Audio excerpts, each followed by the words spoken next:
Hello and welcome to this discussion of prototyping. Prototyping is one of my favorite ideas in design thinking, probably because I've seen it work so well in people's lives when they're able to do it to the full extent as possible. So there are two kinds of prototyping that they talk about in our text. One are conversations, prototyping conversations. So that's when we're discussing a topic or researching. We're often also, building connections in the field potentially, which is super cool.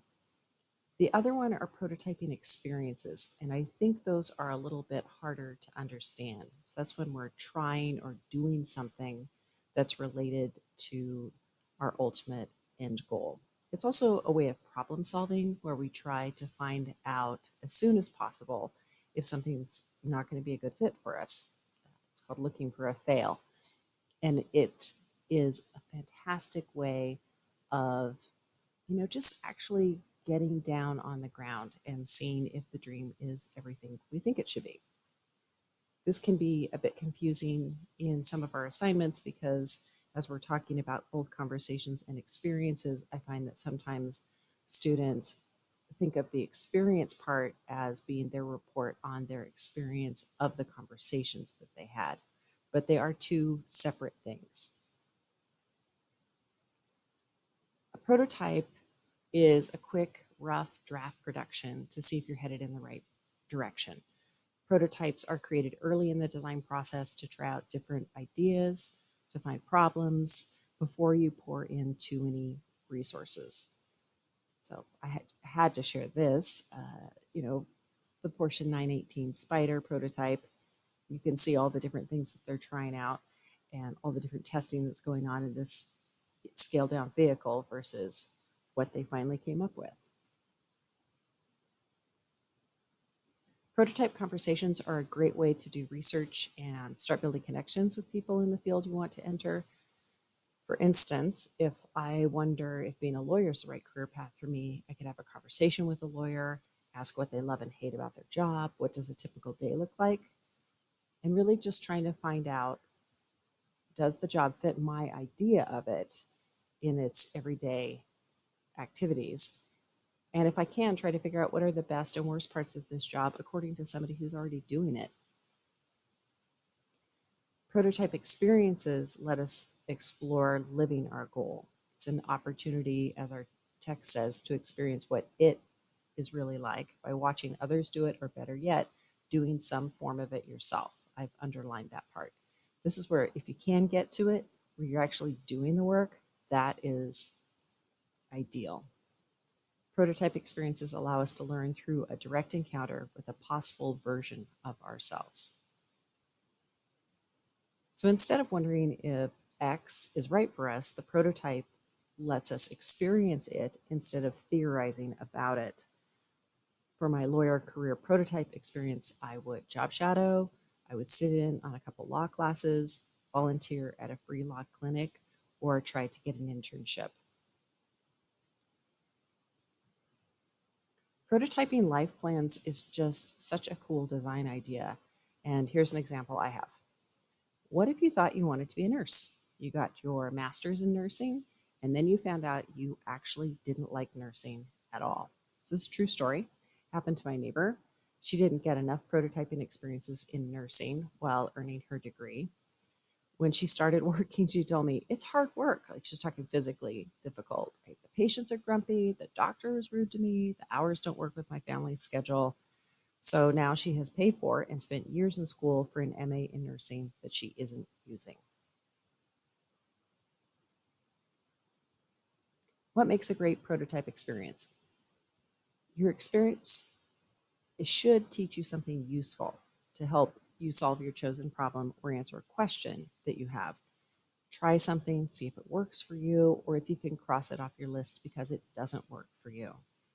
Think of it as a Costco sample bite before you buy your schooling of your dream career or put any more time or energy into it.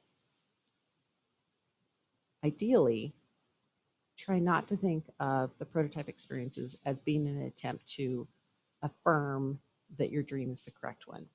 For instance, in my lawyer example, It might actually be an even better prototype experience to talk to somebody who had been a lawyer and left that field, and then talk to them about why they left, because that will give me a lot of insight into some of the problematic features of that particular career.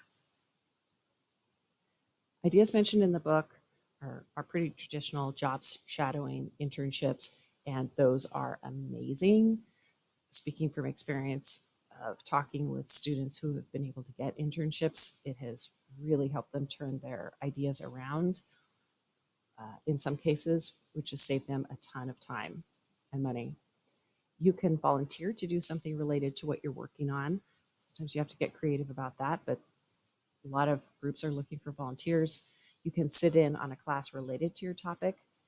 Class is not the same as getting in on what the day-to-day grind is like, but it's a start. If your goal is something like getting healthier, try to get a free session with a personal trainer and actually try out a particular fitness regime. You could try 2 different time management techniques a week for each one and then compare them, see if anything worked for you.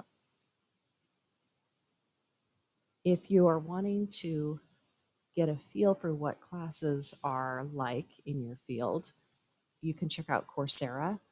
It's awesome. They have free courses. They're taught by instructors from amazing schools around the world, and they might have a lecture or two you could watch and reflect on in your report.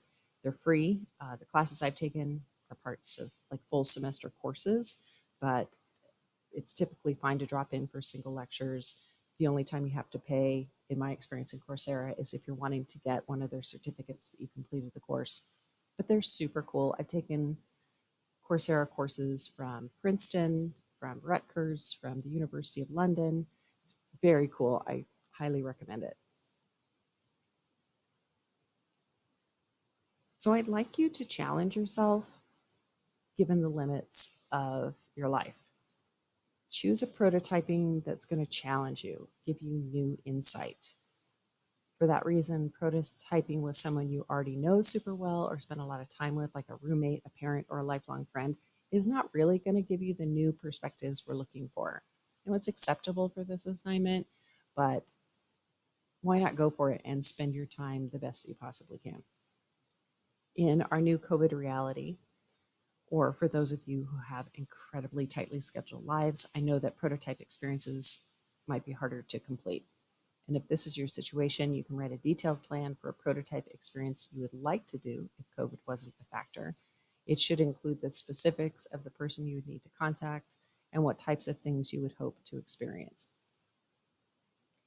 In this case, I would also hope that you would keep going, and beyond this kind of hypothetical experience, you would try to get one of the pared down ones that I mentioned on the previous slide, like sitting in on a course. Good luck. Let me know if you would like to set up a phone meeting about your prototyping idea, and I hope this lecture helped explain some of the difference between a prototype experience and a prototype conversation.